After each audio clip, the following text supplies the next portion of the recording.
4, 3, 2, and 1. This is episode 29 of the Art of Move podcast. We're just banging them out lately. Today's a pretty cool, exciting day because, some guys that we've been following for a while, the guys who founded GOTA, so Jose Bosch and Ricky Stanzi and Gary Scheffler and Bam, all the GOTA guys made it to Mark Bell's podcast. And Mark Bell has a massive fitness podcast that's listened to tons of lifters pretty much around the world. And it's kind of cool to see some of these concepts that, you and I have considered really, really niche to make it to a mainstream outlet, basically. Ricky and Gary were two of the first people that we got to interview on No Filter. And it's sort of surreal to see them on the Mark Bell podcast today. But watching that back, it gave us a lot of cool ideas for topics of discussion today. One of them that really caught my attention that Will brought up was this idea of cadaver science, or looking at the human body as a structure versus studying actual movement as a basis for the scientific study of kinesiology and of biomechanics in general. The way that human movement is almost studied right now is it's not, the movement itself is not studied. The body parts are studied, the structures are studied, and then movement is sort of deduced from the structure. It's almost this backwards way of looking at movement, which is to say you're not looking at movement. You're not looking at the movement itself. You're looking at the structure. So in terms of, you have an academic background because you had to study to be a chiropractor. You went through the whole university path. Mm-hmm. Was that pretty much how you learned, was looking at the structure first and then sort of deducing how the body was supposed to move from there? Very much so. Cadaver classes were sparse. In university, there was one cadaver class I took, and even then, you're looking part by part. You're actually saying this attaches here. And the old model is, muscles have a distal and a proximal attachment, and that's where the muscle ends and the new muscle begins on another bone, right? But now we know the body's a lot more continuous. So we did completely learn linear cadaver anatomy. It couldn't be summed up better by GOTA. And you don't really get the movement from this. It is part by part. It's not movement. So when you say the body is a little more continuous, can you go a little more in depth into that concept? Because someone who's hearing that for the first time might be like, well, what do you mean? I'm still thinking in terms of joint by joint. When you're thinking of a continuous model of the body, what does that mean to someone who's hearing that for the first time? Well, here's a good example. In my chiropractic office, I still have a poster of muscles. And people look at it and it's like, oh, this muscle goes here to here. And I keep it up because that's what everybody thinks like, or most people still think the body is like that. But really, there's more of a continuous web over top and in between your muscles that when you apply force, those forces continue along that web. So you can't really isolate muscles. It doesn't really work like that. It works more of a continuous structure of tensions and compressions and energy flowing through the web. Okay. And my goal with that web is to make it as efficient as possible in both mechanical force transfer and how I use my joints to make the elastic tensions efficient. Okay. So it's really a different paradigm. You can't understand the new model that GOTA is presenting with energy waves and corners and turns with the linear model that's currently presented, right? Like it's literally cadaver science, and there's no description for a gyroscope, like a joint moving in a multiple plane angle. So an easy way to analogize that would be, how does a tornado move? If you were to describe linear motions for a tornado, how would you do it? It's not possible. So they look at joints more like tornadoes, that vortex energy, which is what they're doing, versus splitting it up in linear motions, transverse plane, sagittal, frontal. It just doesn't work. They're thinking more in terms of like multiplanar spirals and, how energy disperses through that versus, like you said, sagittal, frontal, and transverse planes. Now, we talked a little bit about this idea of, webs happening throughout our bodies. And for people who are having a hard time visualizing it, just think of your bicep and your tricep, right? Like if you contract your bicep, this is just a very easy example for people to almost imagine. You flex your bicep and your tricep extends, and then you extend your tricep and or you flex your tricep and your bicep extends, these are antagonistic muscle pairings, right? Now picture that, but like all along your body in terms of you flex your bicep, but then there's a whole fascial web and a whole fascial line that is responding to that flexion as well. That's also creating elastic tension, not just in the muscle, but in this whole intricate web of fascia, tendons, ligaments. Everything that's happening in your body is not happening in isolation. You can't isolate just muscles and joints, because the whole body is meant to be a mechanism that works in concert with itself. So thinking in terms of isolated muscles or even isolated tendons or isolated joints, eventually you're going to run into the problem of not coordinating your movement the way your body is meant to move, which is as a unified whole. And that goes back to the definition of functional, right? It's like, can you have functional movement without adding in this circular energy, the tornado, the gyroscope, and can you be a linear mover and still be functional? I don't think you can. I think you have to make that jump eventually. So I think you can condition tissues in a linear fashion a little bit of the time, okay? And you can get quite a bit out of that. But eventually you have to turn it into a energy mover. You have to turn your body into an energy mover, because if you want to move through space and you want good movement, you actually have to move. And those movements are done in more circular patterns that versus linear patterns, which has been taught all over in every institution. Right. And this kind of goes back to part of our discussion about muscular contraction versus transfer of energy. We're talking about efficiency of movement, of energy transfer, as opposed to just how much you can contract a muscle, how much force output you can generate through your strength training, right? And this is, like if you've listened to our other episodes, we've gone extensively into that. We have whole episodes about like our whole episode about fascia is basically how you can think of your fascia to train it elastically so that you can use stored elastic energy as opposed to pure muscular contraction. There's a total paradigm shift there. When you were watching this episode, what else kind of stood out to you? When Mark Bell, who's this powerlifting guy, this weightlifting guy, obviously he's coming from a different angle, different background. He's worked out with every freaking bodybuilder and every power lifter, and he just worked out with knees over toes guy. And even in the episode, he said, I'm still working. It's helped my knees, but I'm still feeling the pain, right? And then when I'm going into these movements, well, it feels better. What else in the episode stood out to you from that perspective? I still think Mark Bell doesn't quite get it, because it is a paradigm shift, and you can't blame him. He's trying and he's listening and he's asking the right questions, but the cure has always been more strength training in the strength training world, right? Where you're getting away from that. You're moving more towards movement, and that doesn't require you to lift heavy. And in fact, most of the lifting is done forward and backwards versus, and mostly forwards. So basically you're moving weight forward versus moving it up and down in a GOTA type of philosophy.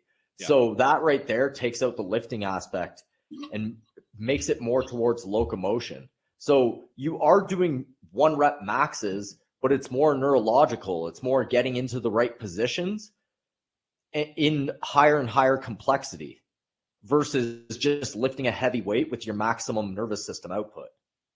So, this kind of, I made an Instagram post. I'm at The Body Moves. If you guys listen, don't follow me yet, go check me out on Instagram. And Will is at The Art of Move.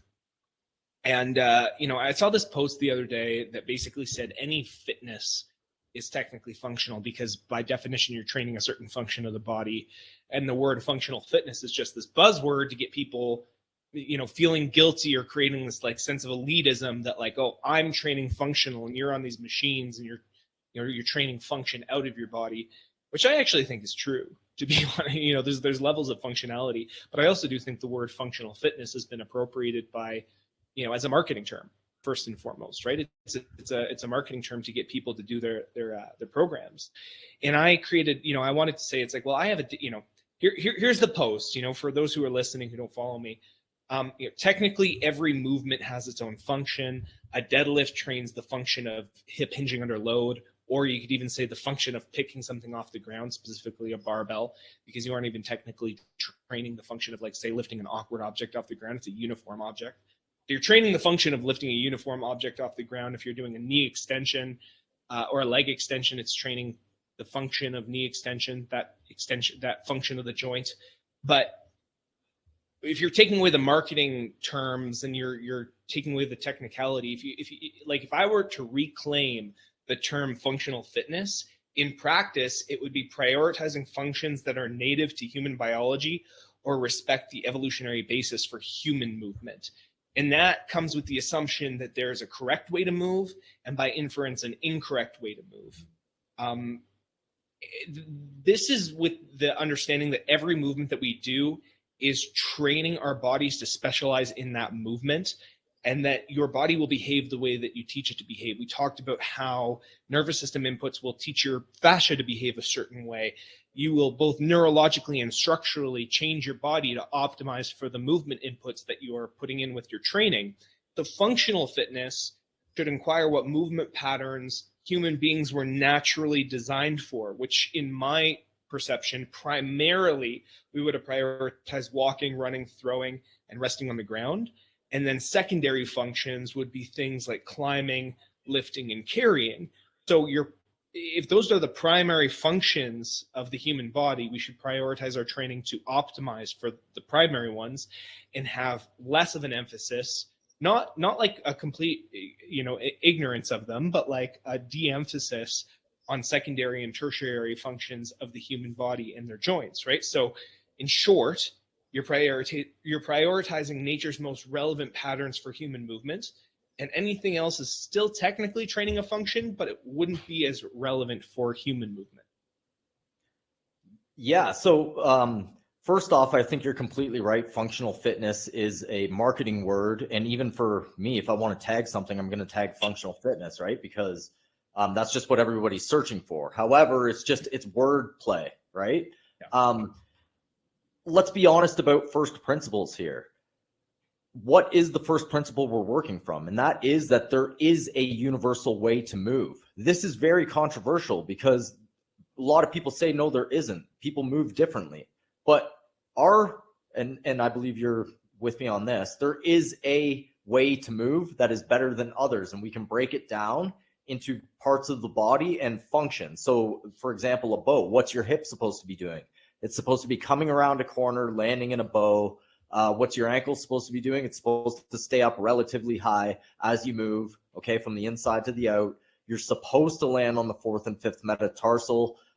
You're supposed to pivot out as you walk, okay? The degree to which you're doing it on purpose is another story. So basically, we have predetermined functions we're supposed to be doing, and that's the key. A lot of the first principles in fitness right now, I don't think are well defined. So you can pretty much do anything, and anything's going to be a functional fitness modality, right? So for us, it has to make those movements better. Those bow and corner, standing in your columns, head over foot, pivoting off the fourth and fifth, landing in that bow.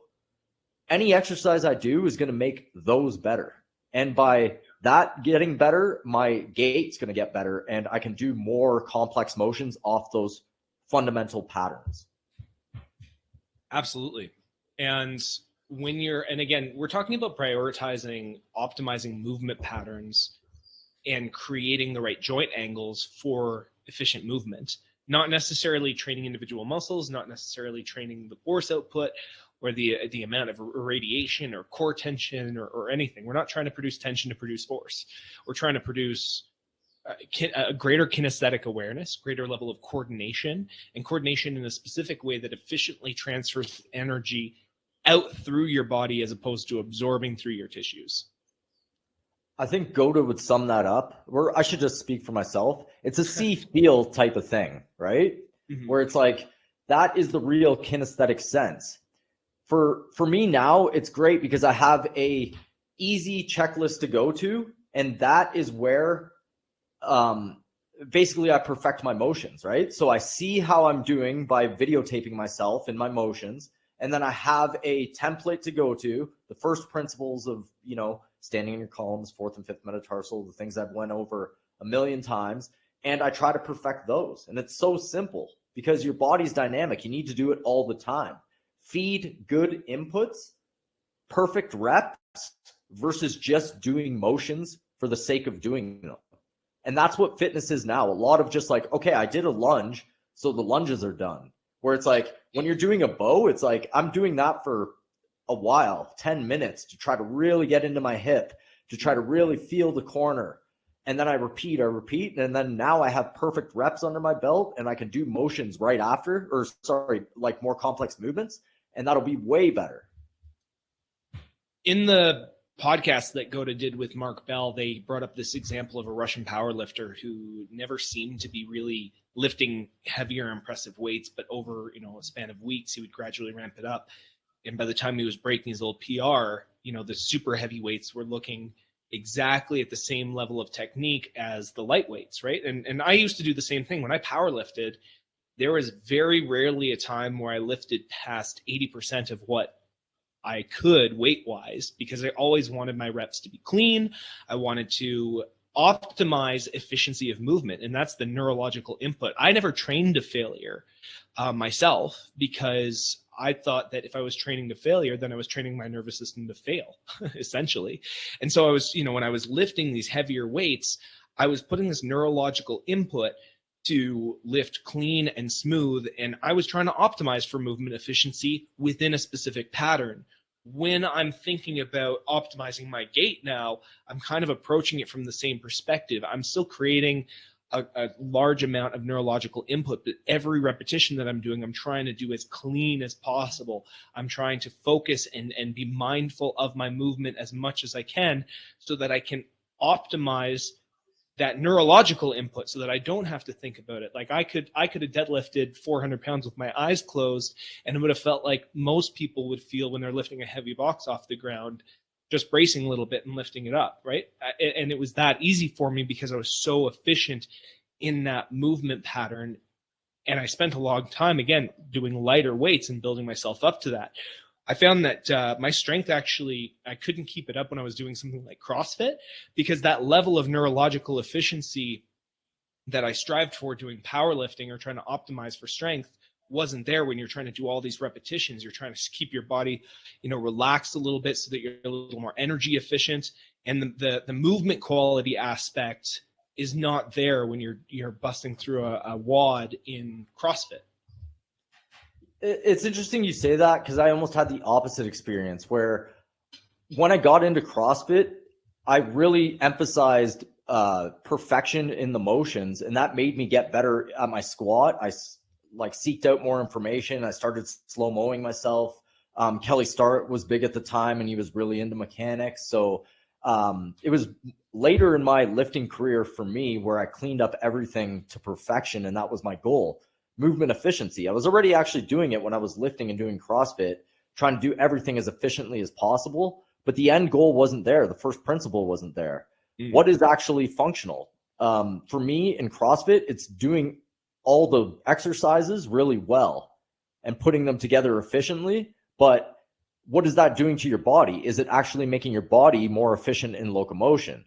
I would say it's not, right? It may be making it more efficient in terms of oxygen uptake and cardiovascularly, but it's not making you a more efficient mover, and that will carry with life. That's a skill you can carry with life. That's why I do it differently now. The first principle of making my body better at, my body better at moving in itself. Okay, I'm better at movement now. I can carry that for the rest of my life. And that's why I also, yesterday we answered a question: if you could only do one exercise every day for the rest of your life, what would it be? For me, it was, that walking underhand pattern. Because again, for me, using a rope is less about, the actual exercise element. I don't feel like I'm getting a great workout, but I do feel like every repetition that I'm really feeling is coding a pattern of locomotion and spinal waving into my step, right? And like I said, even after I've done hours and hours of roping and I let go of the rope and I start walking, I can actually feel that same figure 8 pattern happening in my shoulders and hips when I'm taking every step. So for me, it's about what inputs am I feeding my nervous system on a regular basis to walk, right? And I've filmed myself constantly so I can become aware of, are my joint angles correct? If they're not, then I have that visual feedback. But this idea of, what are your thoughts on this idea of training to failure? Do you think that will give you a stronger neurological input? That was one thing that Gary said, is he'll get people to do drop-ins and some of these exercises, these go-to exercises to failure, because he thinks that it'll neurologically input it faster if you do it all the way to failure. Well, that one's a tough one, because I think there is something to it within the GOTA principles, because you can hold it isometrically, like a drop-in. I can hold that and then just, shake until my nervous system isn't working anymore. I probably wouldn't go completely to failure, but I'd go pretty close. Now, when I started my, lifting and all that, when I was in high school and a little bit into university, I would go to failure with every set. Like every set was to failure. I could definitely, what that does is it allows you to heighten your nervous system. Like I could get my nervous system to just max out. And that's really good for lifting weights, for strength. However, it's not good for life. Like afterwards, it's really hard to calm down your nervous system. You're used to being successful when your nervous system is at its most amped level, right? So that doesn't really work out with life. And then I kind of learned that in CrossFit to be a little bit more efficient with my movement and not always just use go, go, go. And Olympic lifting actually taught me this as well, being able to relax between tension. Okay. So, when you pull off the ground, you relax for a second, get under the bar. Olympic lifting actually taught me that, and that's applicable to sports as well, right? On a nervous system level. But it wasn't until I started doing more gentle practices, breathing exercises, WEC method, GOTA, some of the functional pattern stuff, where I really put it all together and understood that I actually want to do things with the least amount of force possible. I want to be more efficient, and I want to be able to relax as I do motions that should make me amped up. Yeah, while it's the ability keeping the ability to do it. Yeah, well, if you can still produce force, like you said, in that moment that you need to, as opposed to just being like chronically tense and constantly it's the brace the core model again, right? You're bracing your core as much as you can. For me, I learned about this concept of irradiation, right? Where if you tense a muscle, this is very popular in powerlifting. You tense your core and your glutes as much as you can, and and then you can drive. It's like dig your feet into the ground while you're bench pressing, and you actually have more drive and more power through your upper body as well. You can bench press more if you keep your glutes tight, which is this sort of funny idea. So it was really fun, and gymnasts do it all the time too. If you're on the rings, you're bracing your core. If you're in that iron cross position, if you're doing any pulling and pushing movements, it's how much tension can you produce to produce more force, which is strength. Strength was the skill of creating tension. So for me, it was like my core still doesn't know how to relax. Like my midline is just chronically tight from how much I used to brace it when I was lifting and when I was doing strength movements and when I was doing pretty much anything. I've had to work so much just to relax my midline a little bit. My whole, my transverse abdominis, even my back, like the muscles in my spinal erectors, it's all this sort of painstaking process to try and turn it off now. I have this chronic muscle toning from how much I would brace just to create this strength through irradiation. That's what you said there was skill of creating tension. That's a very interesting one right there, because it's different with how I look at it now versus when I was lifting. The skill of creating tension when I was lifting, that feeling that you were talking about, that irradiation where you brace the core, squeeze your glutes, you're doing that with a nervous system muscular effort, where now, and that's making the tension go high and the pressure go higher in the system. So what I'm doing now instead is using the elasticity of the angles of my joints and my muscles and fascia to pull me into a tension that's going to be more elastic.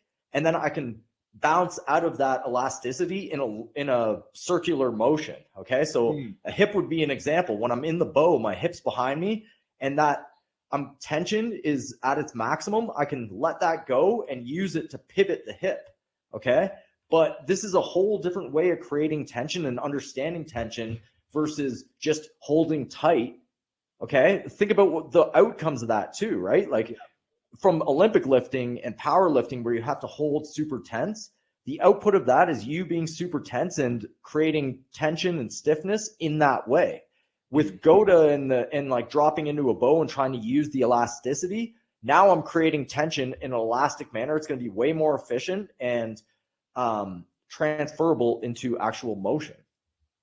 The way I look at it is, as opposed to the skill of creating tension and therefore creating force, it's the skill of organizing joints to and organizing coordinated movement to take advantage of the elastic recoil of your tissues to produce, like explosive energy.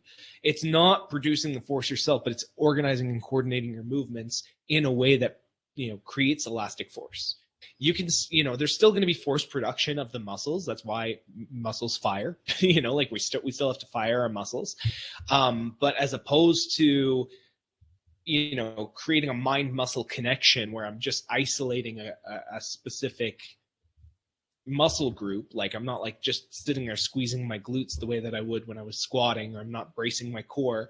It's organizing my joints in a way that will automatically load my musculature in a coordinated way so that they will fire in the correct sequence.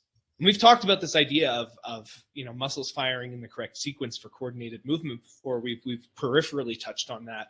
But that's something that it's funny because even when we were talking about it on previous episodes, I didn't really get it until I started feeling it with things like roping. When I started doing some of the locomotive drills and being aware of my structure as I'm traveling through space, that was something that was like, okay, I kind of get it now, because I'm not the one who's trying to, think of like, okay, now extend your ankle and now turn your hip into internal rotation and now actively flex your muscle to pull your shoulder up so that it has that sling. It's just like, no.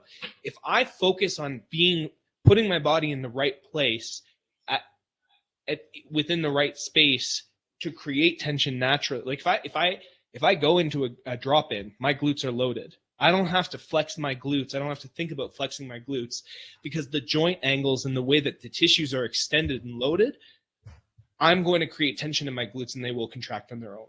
They will activate. That's a great point you made. And I have a specific example. There's a hill here in town. It's a walking path, very popular, Tunnel Mountain, right? And it's pretty steep in certain sections.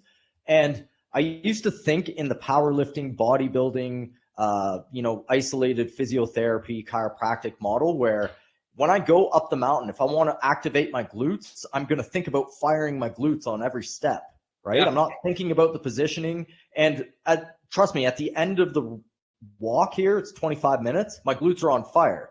I'm getting a lot of blood in there. I'm probably making them bigger. It's probably a great exercise in terms of blood flow. However, I'm not practicing the motions to be efficient. So now when I walk, I'm, landing in my columns. I got my head over my foot. I'm doing circular type of motions. I'm allowing that spinal engine to work.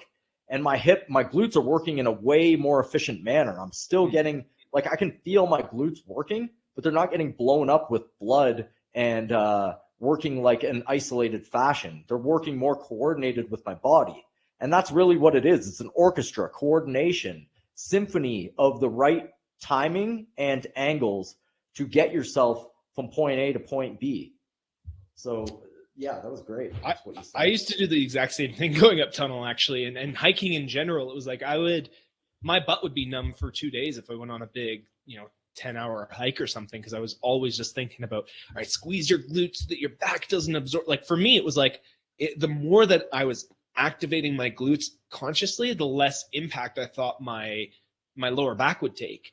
Right. And that was the mentality. It's like, if I develop big glutes, then I'm going to have this sort of like this muscular barrier. It was like almost like a wall that I was building up to prevent because my force absorption was so inefficient through my feet that I was like, okay, if I I'm going to have huge calves and I'm going to have huge glutes, and maybe if I have all this tissue, it'll absorb that rather than, have that force absorbed through my lower back. This is still the wisdom kind of everywhere, right? Like, I know that building the tissue, and even I hear this every day, it's your glutes aren't firing. Somebody's been told their glutes aren't firing. And it's like, the cure to that would be to fire the glutes more, right? So walking uphill with using your butt muscles would be a good way to activate the glutes in that model, right? But it's just not efficient movement. It has nothing to do with it. And you're putting in not so great reps at the same time, right? So again, it's a different thought process. It's like we're making ourselves more efficient. Our glutes are going to grow. Like you'll grow a great set of glutes with moving efficiently, and they'll be shaped nicely as well because you're moving them in the way that they're designed to move.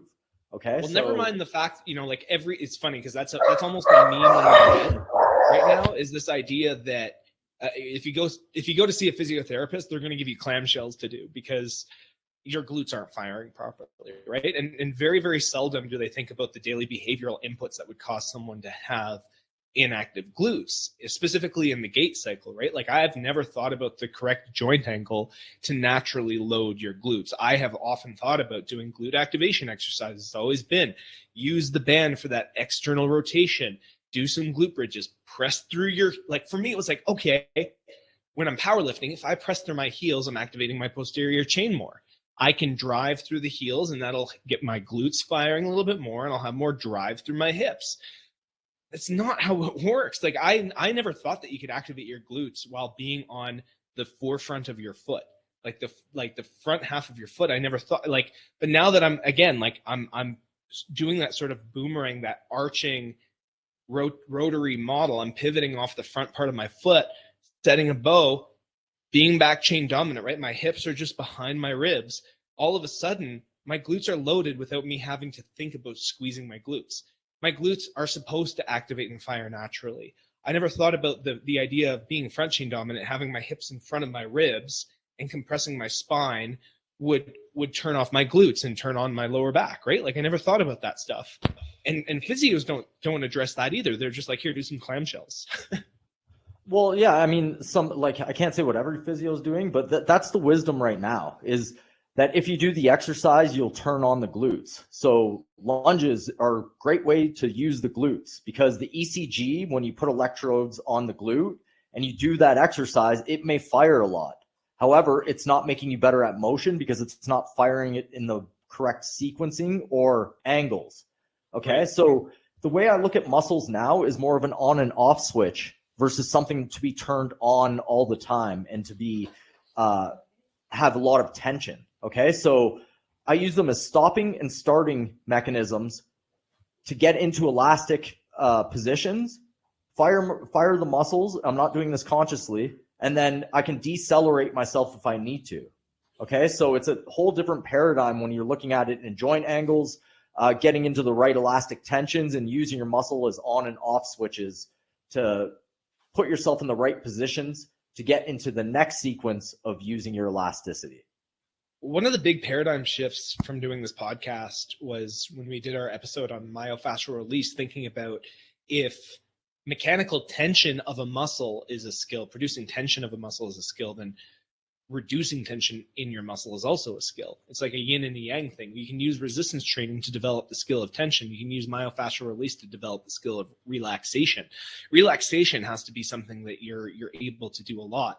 And again, thinking about like the first person that I ever heard talking about that was Ido Portal, when he's like, no, like you don't want your arms full. You don't want the super jacked, like he's always doing these shakes and doing all these things.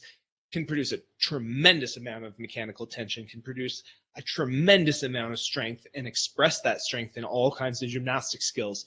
But he can also relax completely and mold himself to the floor and stretch into these passive ranges and do all these different things. Now, he takes it to an extreme where he'll have extreme passive flexibility and he'll be able to relax himself doing floor work where he's rolling on the floor and he's keeping his tissues completely and totally relaxed. And I think the level that he takes it to is so nuanced.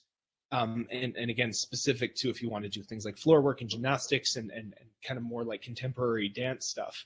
However, developing the skill to relax is huge because like you said, you're not like this idea of you're not supposed to have your muscles turned on all the time.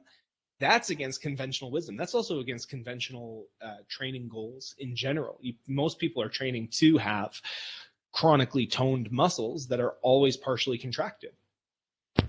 Well, your body will automatically contract them anyway. The thing is, you can have toned looking muscles without having them consciously clenched all the time. There's a difference, right? A healthy tone will look loose, but able to move really well, right? And very elastic. Now, what you said, you were talking about Ido Portal, and first off, he's the best in the world, right? So you're not going to be able to do most of the things that he does, but it is a good lesson in how much the nervous system has bearing on how you move, okay? Like, people understand using nerves to get your muscles to do the things they want to do, but training to get into the right positions using your nervous system is key. So for me, like landing my foot to the ground in the proper sequence, having my head placed in the right angle, using my spinal engine, and having that perfect landing is so neurologically demanding. It's harder than any squat that I've ever done. To orchestrate that at a fast pace is really, really difficult neurologically, and not enough credence is given to how tough this is to input into your body and to keep it. So if you want to be a really good mover, you have to think more nervous system to encode better motions versus just getting your muscles bigger and aesthetically more pleasing. Well, I think that's a lot of the resistance that people have when they're first looking at GOTA, is they're looking at a lot of the exercises that they're doing. And even Mark Bell said this when he was interviewing them. He's like, I'm looking at you guys doing these wall sits and, some of this floor work. And I'm like, what the heck? I don't want to do that. I don't want to lift, I want to do this cool looking exercise. He's like, but I was doing it, and, I felt my muscles, I felt my back, I felt my tissues in a way that I'd never felt them before. And beyond just the effect that it has on your tissues, this is a process of repetition of these structural behavior patterns, so that when you are in a high speed environment, you are in a high stress environment, in an emergency environment, that's what your nervous system defaults to. The reason that they're criticizing lifting as much as they are is because when you input, your heels down, you input rigid core, you input all these sort of, structurally rigid and insecure, inefficient transference of energy movement patterns into your nervous system. Because again, a deadlift at high weight is a high nervous system input activity. If you're doing that on a regular basis, that's what you're going to default to in an emergency situation. Then you're at greater risk for injury. Yeah, the patterns will be very specific. So at the heel level, if you're used to digging power into your heels at your max nervous system output, then that's what you're going to do in most situations. You're going to dig the heel in to get power. It goes to that level. And if you're a running back and you're moving forward and you dig your heel in to turn and the bone stops spinning abruptly, but the bone on top keeps spinning, you're going to tear something, right? So this is all that GOTA's saying there, is like, you need to keep your nervous system clean. And if you need to move forward, you need to be on the right part of your foot. You need to have your ankle at a certain angle. You need to be in the back chain into your hip. All these things need to be there at the fastest environment possible. Now, you can also take this to, if you're an 80-year-old, to try to walk a little bit better in these angles gently. They're the same angles, the same processes happen at a slow walk than at a running back pace, okay? They're just exaggerated a little bit to get more mechanical tension. So it's a universal pattern of motion you're practicing all the time. And eventually you'll get better and better and better at it, and your joints will be more secure. Your body will be more secure. The linear model now still reigns supreme. It's really get your muscles bigger, thicker, stronger. ATG's coming out with strength with length, but it's still missing the component of the smooth motions transferring from side to side. It's still looking at, joints in terms of just like how they're bending, right? Or how they can develop, like what the tissues around the joints, how they can develop as a result of those joints going through a certain range of motion. Even ATG, even knees over toes, which is a more nuanced version of lifting, which kind of addresses not just the tissues of the muscles, because most conventional training, when you think about bodybuilding, is just focusing on muscular tissue. They don't focus on tendinal tissue or ligaments, whereas you're like, for when I worked with Lucas from Range of Strength, he was one of the first people to talk about fascia, for example, when he actually had fascia as consideration in his training. Knees over toes guy, Ben Patrick, he's talking about tendinal strength because, you know, a lot of what his mentor Keegan Smith talked about, who we interviewed on the podcast a while back, he talked about tendinal thickness. His whole analogy is like, look, if you have a thicker wire or you have a thicker rope, it's going to be harder to cut that rope. It's going to be harder to break that rope. So, you know, they're still thinking in terms of, all right, well, here are the tissues that are breaking down. Let's just build the thicker tissue. Versus why is the tissue breaking down in the first place is the real question. And if you're moving within patterns that don't make the tissue break down but are still loading the tissue, well, aren't you going to build the thicker tissue anyway? Well, that comes down to, do you actually believe there's a better way to do the motions? Like, do you believe GOTA, basically? Do you believe WEC method? Do you believe that there's infinity patterns? And it's not just linear cadaver science. There is rotary motion. There's no rotary motions in terms of a gyroscopic nature in the literature. It's mostly cadaver science, if not all cadaver science, linear model. Okay, so if the linear model does not describe real life, then something else is needed. And GOTA is bringing in the concept of gyroscopes. However, it may not be a perfect gyroscope. So people are getting confused with the language. Really what GOTA is saying is it's got to be a rotary motion. It's not described yet in the literature. Let's get away from the linear cadaver model and watch what's actually happening in real life, in real people, in slow motion versus just trusting the cadaver science through research only. When I first heard the term gyroscope, the first thing that came to mind is like, oh, they kind of mean like the ball and socket action within the shoulder or within the hip, right? I thought ball and socket, and it's like, well, the neck is a gyroscope because it has these, you know, this multi-planar movement. And again, if you're talking in terms of just planes of movement, then you're kind of missing the point of the nuance of like how these behave. Oh shoot, how these sorry, they're doing a fire alarm test. I'm going to get you to take the mic for a second.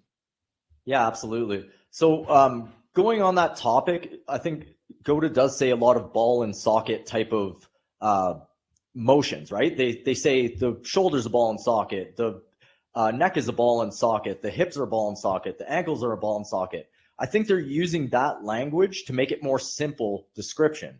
The ankle is not actually a ball and socket, but it behaves more like that than a hinge, which is more of the current model, right? Although they do say that it moves in a circular fashion as well, but it behaves more like a ball and socket that's given credit.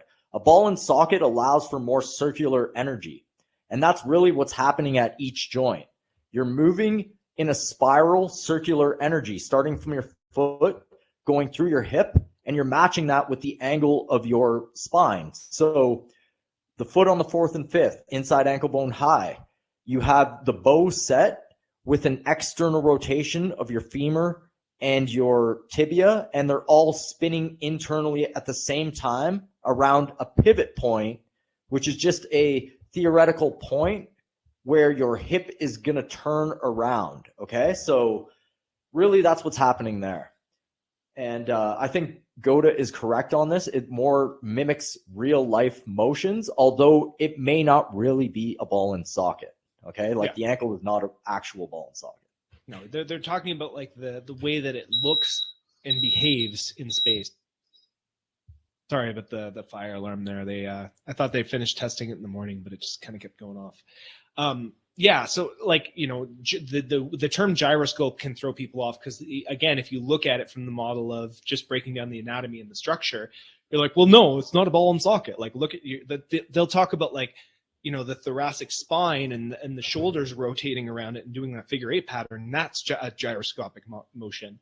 The ankle, which is obviously not a ball and socket joint, that will have a gyroscopic motion. If you look at your hand and you just rotate it around, that has a gyroscopic motion to it, right? Like the gyroscope is explaining the behavior, not the structure, right? And I think that's the big disconnect. The way that GOTA looks at things is actual movement. The way that what they call cadaver science is it looks at structure and tries to deduce movement by looking at structure, not by looking at movement, and that's its limitation. That's such a good way to put it, because that's really what it is: observation versus, you know, theoretical models.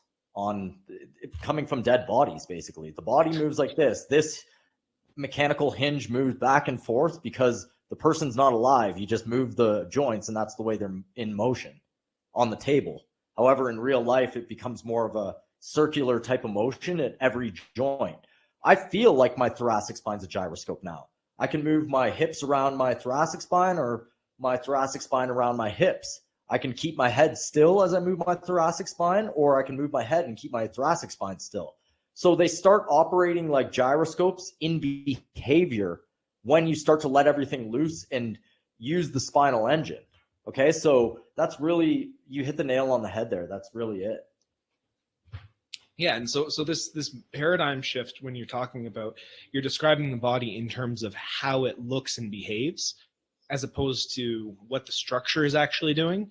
That's where you get the disconnect between people who are like, well, where's your scientific paper? You're not speaking in academic terms, and this is illegitimate. It's like, man, you like, people will throw the baby out with the bathwater in that situation because they're not using language that they're familiar with, or they're, you know, they're making observations. And the issue, like, the thing is, here's what I like about Nadia Aguilar too, from Functional Patterns, is like, it doesn't fucking matter what I'm saying.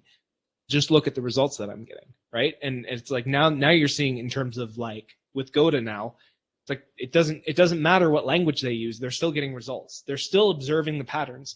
It's still right in front of you. It's like don't be so obsessed with ideas and academic gobbledygook that you will fail to see what is in front of you. And this is a mistake that I made in my life, where I found as many peer-reviewed medical studies as I could to justify a whole food plant-based diet.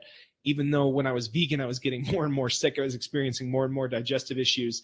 I was like, yeah, but like the science says that this is the healthiest diet for me, so I'm going to keep suffering and I'm going to keep doing it because this is the best diet for me. Meanwhile, my health is falling apart. And so eventually, when I started eating meat again, I healed my gut with a ketogenic diet. And then, like, I had all this cognitive dissonance because I was so obsessed with this academic information that told me the way that I was eating that was healing my body would, cause chronic disease. And I was like, there's no way. For 2 years, I watched my health and my digestion slowly decline because I was obsessed with theoretical information as opposed to what was actually happening in reality. I was confusing the map for the territory, and I was using the wrong map. Yeah, I can definitely see that. A lot of what people think is the truth, it comes down to what you think the truth is. In movement, especially, I think the truth is what I'm observing, and then I can deduce it. I can reverse engineer it from there. I don't need the truth to be only papers and theoretical when I can visually see things now. Goda would say, what do they call it? 6K resolution, high tech, whatever, right? It's just watching things on iPad or your phone and slowing it down and being truthful with what you're seeing. At the ankle, you're not seeing any linear motions when you're watching somebody cut. It's a bunch of turns. It's like there's a lot going on that can't be described with only linear motions, period. Okay, so a simple analogy is this. I was in the dollar store the other day and I saw a figure, and I'll bring it next time and show you. And it's a ball in a socket at every level that Goda says there's a gyroscope. So it's basically your shoulders, the middle of the back, the two hips, the knees, and the ankles. They're all just one ball and socket, and it's such a simple toy. And that's really how I look at things in simplicity. My body is almost like that toy that's just like this little ball and socket at every joint. And I'm trying to make every joint behave like that. Not every joint, but basically my thoracic spine, my neck, the balls and sockets at my shoulders and hips. And then coming from that thought process, I can feel my movement according to that paradigm. But if you don't have that paradigm in your head, you're never going to see it, and you can't even study it because it's not something you recognize. And that's another area there. That's an issue. Now, I do think it's, the thing that you just said, it's like reality to me is what I observe. And it's funny. It was actually studying yoga that made me realize that, there are levels of observation. There's levels of perception. In the Yoga Sutras, they talk about false perception being, very, very huge obstacle to understanding truth. They were talking about in terms of understanding the truth of like consciousness, but it's relevant for life. And an analogy that's often used is like you're walking in the dark and you see a coiled up rope and you mistake the rope for a snake. You see this thing, but it's like you think it's a snake, right? I think this is something that can happen on many, many levels. You can observe movement and not be able to see the nuances of what's happening at the joint, unless you're really, really taking your time to really observe it. You can also make this erroneous sort of mistake of observation when you're studying a cadaver, when you're opening up a body. You're looking at these structures. It's like, this is what I see the structure is. When I move the structure like this is what it does. This must be what it does in movement, right? So it's like, you can mistake what's happening on a movement level. You can mistake what's happening on a cadaver level. I think the goal should always be to vet what you're seeing as much as you can. Try to replicate what you're seeing. Like the reason I really trust the observations that the Go to movement system makes is because they watch hours and hours and hours and hours and hours and hours and hours of slow motion video, and they're pointing out consistencies among broad populations, right? They were like, here are like thousands and thousands of videos of a person experiencing the same tear, the same injury, non-contact injury, and these are the exact same behaviors that we're seeing over and over and over again. We cannot find this set of behaviors while a person is injuring themselves. However, we can see this set of behaviors with babies and with people who are still running marathons in their 70s, and people who are, indigenous, who have been, and who are still walking well into their old age. These are the behaviors that we're seeing are consistent, right? It's the consistency of observation. It's not just what you see once. It's not just what you think you saw. It's not just you projecting your opinions onto what you think you saw, because I see that happening a lot. If you're using, this is the whole idea of creating a mental map. When I say I was following the wrong map, when I was following the vegan diet, I had this map of what a healthy diet should be, and then I only operated from within those parameters. This is the whole thing with cadaver science. If you look at structures and then you deduce, well, this is how the joint works, then when you're observing movement, when you're observing actual behavior patterns, you're going to filter it through this map of structure. Like this is why, some of these people will say you're using the wrong map. Well, I can confirm that I spent 3 years of my post-secondary academic career in both university and Cairo school. I had 3 years of cadaver science, like literal cadavers, right? So I've taken them apart. I know what is taught there. It is very mechanical, right? With a body that doesn't have life to it, right? Doesn't have consciousness to it. So it's very linear in that way, and it's almost harder for an academic to see through that than it is a person who's never studied movement before, because I don't have to take away what I already learned in order to find a new system, right? But the rotary patterns are there in observation. Like I can watch them on slow-mo. Not 100% of what I see is observable. So I can't see Wi-Fi. So I'm not claiming that I know anything about Wi-Fi because I can't see it. I'm not observing it. However, I can observe motions, and we can argue over those motions over, watching 1,000 different tapes or 1,000 different injuries, and we can debate what we're seeing, but let's go to that level. Let's debate what we're seeing. I don't even see it going to that level yet. Yeah. You know what I mean? Like, why not? Why not debate those things? Well, and again, answer that question. Why are people not debating what they're seeing by observing motion?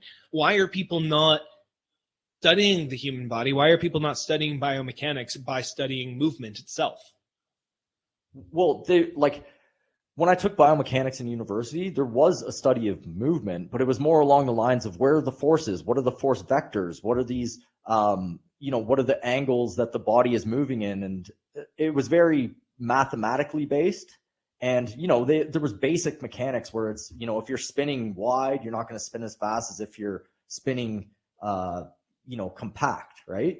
The body will move faster because of conservation of energy. There would be things like that, and a lot of math and a lot of theoretical motions, but you would never slow-mo somebody and be like, what is the ankle doing here, right? Because the descriptions weren't there. In the book, it'll be like, okay, we're going in a sagittal plane and looking at it here, and this is what it's doing in the sagittal plane. This is what it's doing in the frontal plane. This is what it's doing in the transverse plane. But there's no blend of the three, right? And that's where the new model comes in. It's like you can't describe it in just the planes of motion that are there right now if you actually observe it in motion. I think it would be really interesting to take some of those mathematical frameworks for force transference and sort of observe them from the perspective of how force is being efficiently transferred by setting a bow and cornering it, right? Where this whole idea of this transfer of energy out as opposed to absorbing energy through the tissues. You could probably apply a mathematical model to it and probably study that somehow. You probably could. I'm not going to do it. I'd rather just see the Cfeel method, like that's the key thing about having your own movement practice. You don't have to believe me. You can go out and test it yourself once you get to a certain proficiency, right? And see what works better. I came to these conclusions because I actually feel that they work better, and I have my own movement practice. I want to get better at movement. Okay. For me, movement doesn't exactly mean the Ido Portal stuff. Mine's more on the ground, on standing up 90% of the time, doing the go to patterns, putting it into fast running, cutting, sprinting, being able to get up and down off the ground really fast and efficiently, boxing patterns, martial arts patterns, ropes. And I'm enjoying the mountains here. Yeah, in those patterns, right? So that's more along the lines of where I'm going with it, not so much the Ido Portal or gymnastics or anything along the lines of being elite at a specific sport. I'm starting to think in terms of how I prioritize or organize my movement practice at this point. Is I'm thinking, how can I optimize the spinal engine, and how can I optimize for patterns like I defined functional fitness before? What are the primary functions of the human body? Stand, walk, throw, run. So how can I optimize the biomechanics of that? So I'm training the joint angles of that. I'm trying to optimize the tissues. I'm trying to, like stay in my back chain. I'm taking all the go-to cues, but then I'm also thinking in terms of like eventually, especially once my shoulder's a little bit better, I'm going to get into rock climbing, because I think that climbing is a secondary function of the shoulder joint. For example, we talked about, we have a whole episode on mapping out the function and the biomechanics of the shoulder, where reaching and grasping is probably the primary function, throwing is probably a secondary function, and climbing and brachiation is probably a tertiary function. And so I'm going to prioritize my training, and I have I've prioritized my training even with my shoulder rehab. After getting my shoulder labrum repaired, I've done all of my rehab, not necessarily in the way that the physiotherapist recommended, but I'm emulating throwing mechanics to try and rehabilitate my shoulder. I'm emulating these bowing and cornering actions, this sort of rotary action in concert with movement of my thoracic spine. I'm doing the roping, I'm moving my scapula a lot, and I'm doing total coordinated movements with my shoulder to rehabilitate it. Eventually I want to be able to climb, and I don't necessarily want to do a bunch of pull-ups. I don't want to be, I still have my gymnastics rings. I used to love the gymnastics rings, and I do muscle ups and little handstands on them and back and front levers and do some crazy stuff. I think most likely I'm just going to end up doing some rock climbing. It's interesting that you say that, and a couple thoughts. You know how walking is just crawling standing up, basically, right? So very much the same thing. You're just on your feet now and you're crawling forward, right? How much you want to bet, and I haven't confirmed this, that climbing is crawling vertically, right? So it's all basically the crawling pattern, except you're pulling instead of pushing. I don't know, but it's probably that, right? So we can only have that many variations. I bet you there is go-to patterns within climbing as well that have to do with the crawling pattern. Okay, so I'm gonna look into that, because I know a lot of efficiency in rock climbing. I did very, very minimal rock climbing, but I remember someone saying it's like you're way inefficient because you're doing too much arm flexion and you're using your lats and shoulders too much. You want to be able to create some momentum from a straight arm, almost brachiation form, so that you have a little bit of momentum so that you can use that momentum to pull yourself up as opposed to just using raw muscular force, muscling yourself up for everything.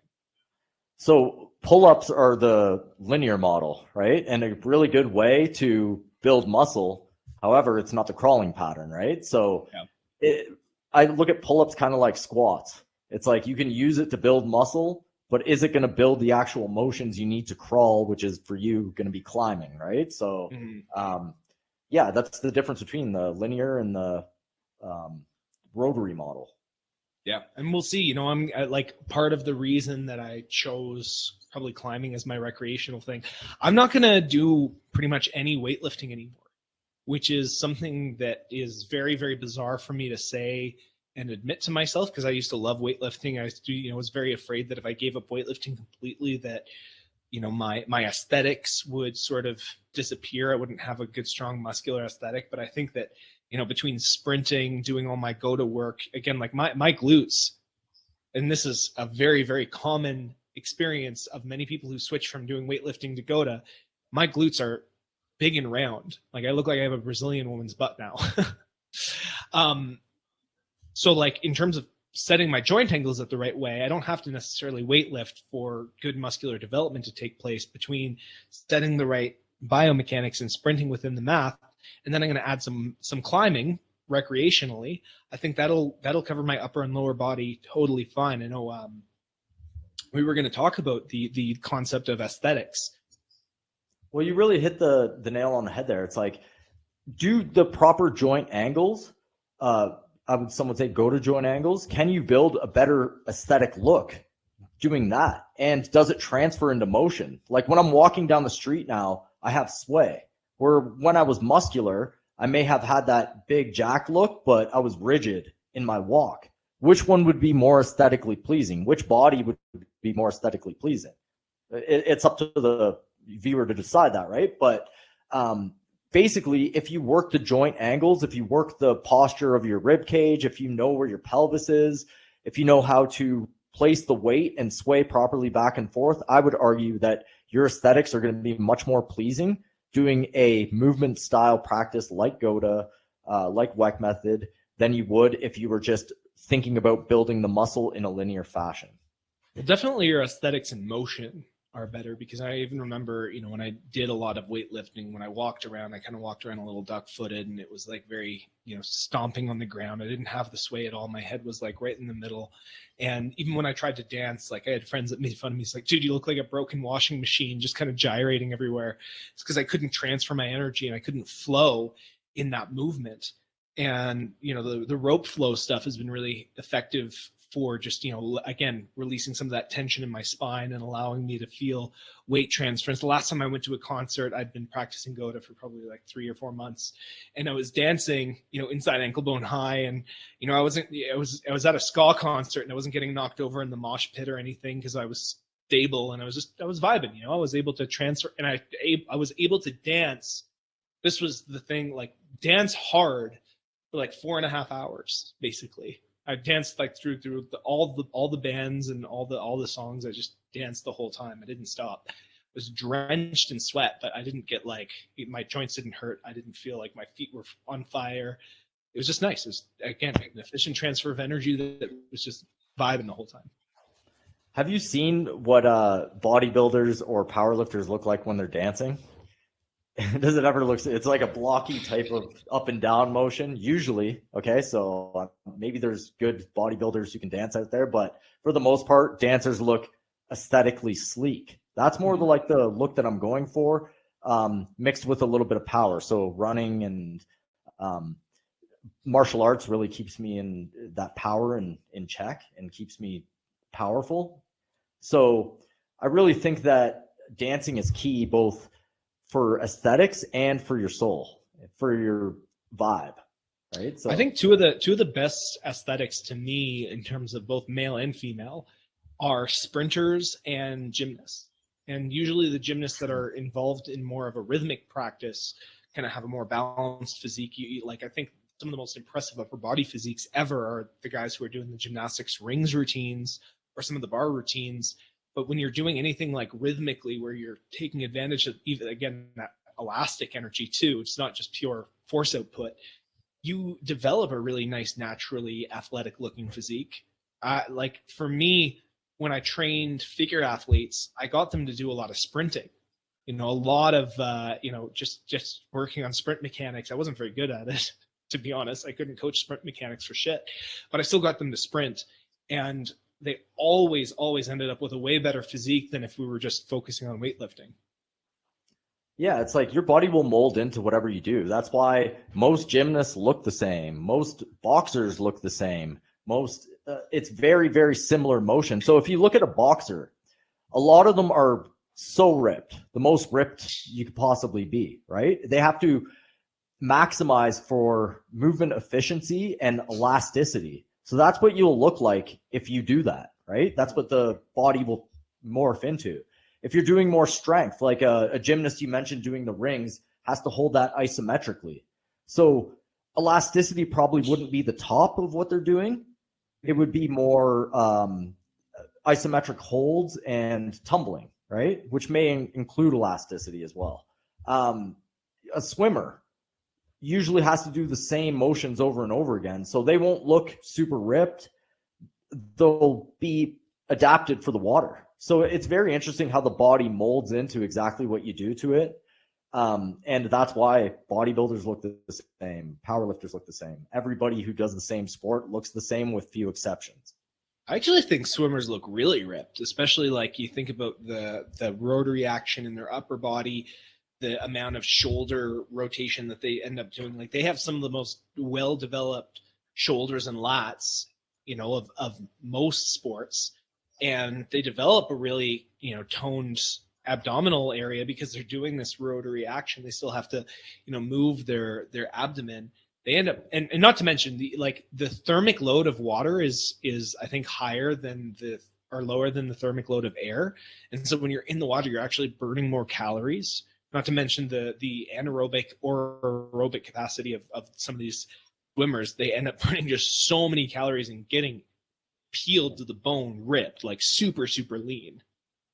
Yeah, I was comparing them to boxers. So, I mean, yeah, that was like one step above. But yeah, for most sports, they would probably be some of the most ripped, right? And it's hard to say how much of that is actually due to strength training these days, because strength training is in a lot of different sports. Some athletes strength train for aesthetics and then are good at their sport as well. So you might get a little bit thrown off there. It would be better to look at athletes in like the 40s, 50s, 60s when they didn't actually weightlift to see what the physiques would look like kind of naturally. But you get the picture for the most part, right? Sprinters all look ripped and jacked. There's very little skinny sprinters. They don't exist because you have to have that linear power for 100 meters, for 40 meters, right? And you need that big engine. Where if you're somebody who, long distance runs, like an ultra marathoner, there's very few bigger ultra marathoners out there. They're all, or 99% of them will be skinny and have that body that really maximizes to what they do, right? So, I don't know where I was going with that other than your body molds to what you do. There's a really interesting athlete named Alex Viada, who is a powerlifting ultra marathoner. And I remember reading about this guy. I think he deadlifted 700 pounds in competition one day and the next day ran an 100K. How? First of all, that's insane. And the amount of planning that goes into his training so that he can work both engines, because it's funny because it's like when the more mass you have, that's like if you're a 200-pound runner and you're competing against guys that weigh 130 pounds, 140 pounds. Like some of these guys are really, really light. They're short dudes who have like no mass on them whatsoever, and they're just flying, on these trail runs.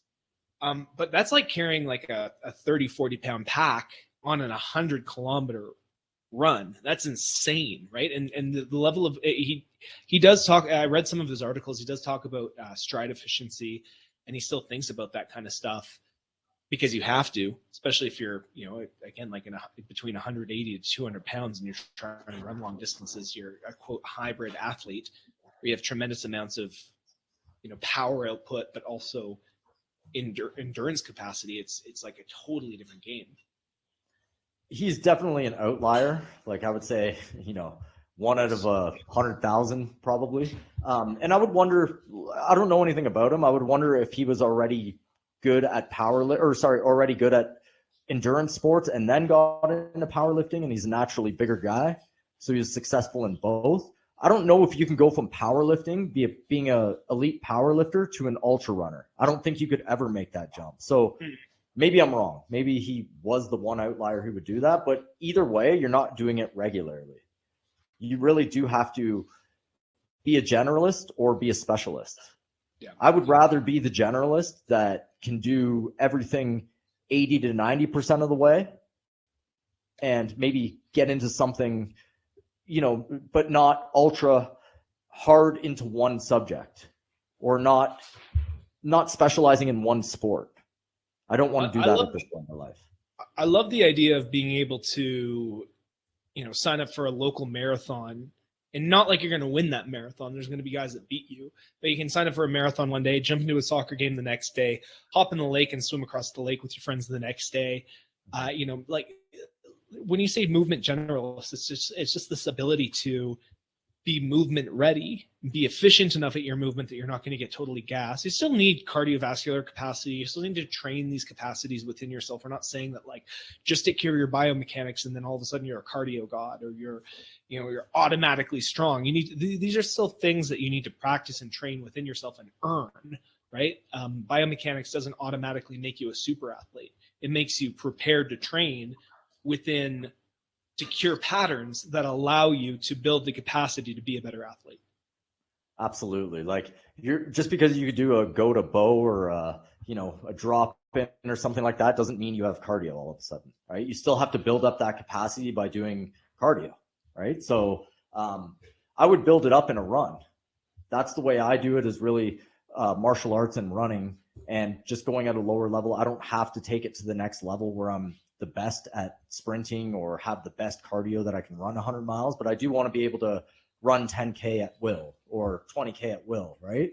And like you said, swim across the lake, although I'm a terrible swimmer, to be honest. And be good at martial arts enough that I can have fun with it and compete, but I don't want to be the world's best martial artist. Or I do, but I don't want to put in the time to do it. Right? I have other things to be good at. Yeah, and that's, I love that idea of just being able to pick up and be proficient enough. If you understand energy transfer and you develop a kinesthetic awareness of your body, you can pick up on skills really, really quick. You might not, like you said, you might not be like a world champion boxer, but you can still box and you can still get the rhythm and you can still snap your jabs and get some power behind your hook, because you understand how the energy transfers efficiently enough. And then you can transfer that power into your hits. You can understand how your force transfers between foot to foot on that bilateral side to side, right? And then you can run more efficiently. Like, I still don't have great cardio because I'm still an 180-pound dude who still has a ton of muscle mass and has never really trained his aerobic capacity other than like CrossFit workouts, right? Or doing hikes. So for me, I'll get out and do a run and it still kills me, but the fact that my biomechanics are better, it kills me a little bit less now, right? Like it's easier for me to get out because now it's just my lungs that are the limiting factor. It's not the fact that I'm absorbing all this force into my tissues. Yeah, when I was much less efficient, when I went from CrossFit to dance and from CrossFit to boxing, I kind of made the switch. I was very inefficient with my steps in boxing, and that would gas me out right away. And it wasn't really my cardio capacity because it was already pretty good from CrossFit. It was the fact that I was so inefficient and I would just hit a wall. Where now I can be on my feet and do footwork all day and no problem. I don't hit that cardio, right? So efficiency is really underrated in a lot of aspects. Yeah. Well, and I mean, again, the reason that efficiency is underrated is because we're still going at everything from how much force can we produce? How much can we lift? How strong can we be angle, right? They're not thinking in terms of like how resilient can we make the tissues? It's still about tissue and structure and not about movement yet. And once it becomes about movement and they realize that tissue and structure will follow good, efficient movement, then, we'll start to see a change in the way that people think. Hopefully things like go to being on Mark Bell's Powercast is going to be eye-opening for a lot of people. It'll help people kind of move into this paradigm of like, okay, maybe there is something to creating the right joint angles and optimizing my biomechanics. Maybe, you know. And for me, it took like, I knew about Goda for probably like almost half a year before I even entertained the idea. You know, I looked at their profiles and I was like, this is cheesy as fuck, man. Like, I'm not doing this shit. But like, once you see it yourself, once you see the slow motion, then it's enough of a red pill for you to be like, okay, maybe. And then once you feel it yourself, once you actually feel it in your body and you start to feel this efficiency of movement, you're like, oh damn, okay, there's something to this, right? When your back pain goes away, your hip pain goes away, all of a sudden you're just moving and you feel great and you're not tired. And it's like, what, just because I've moved my hips back and my feet are straight and, you know, I'm bowing and cornering, like what, like why?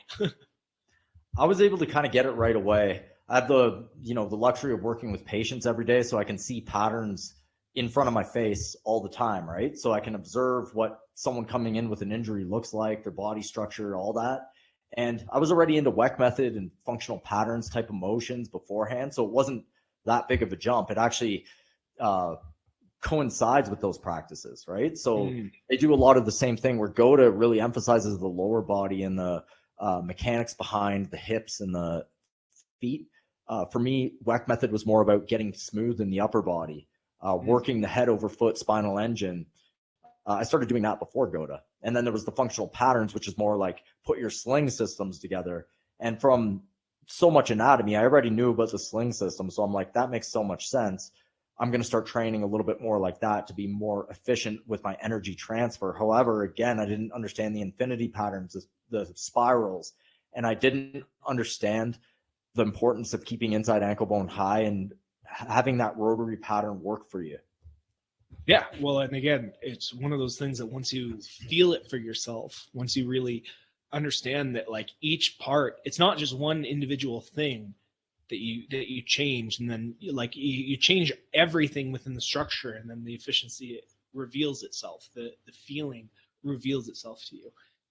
So yeah, I think that's kind of a good place to wrap up today. I have to unfortunately get back to work. It is one of those days, but guys, we record these on nofilter.net. If you want to check out the next live episode, go to nofilter.net and come check it out. You can always ask us questions in the live chat. We had a few people live today. Thank you for watching this live. Next time, ask us a question. Give us your comments. Point out some stuff that that you think that you agree with or you don't agree with. And if you're listening on iTunes or Spotify, well, thank you for listening on iTunes or Spotify. We love knowing that people are getting value from these podcasts. You can follow me at The Body Moves and Will at The Art of Move on Instagram, where you can DM us to ask us questions. We actually had our first topic request, which is looking at the Postural Restoration Institute and talking about the work that they do and seeing what we think of that. A pretty cool thing to actually get a request to cover something. So we'll dive into that. Check out our next episodes live next week on nofilter.net, and we'll see you next time, guys. Have a good one, guys.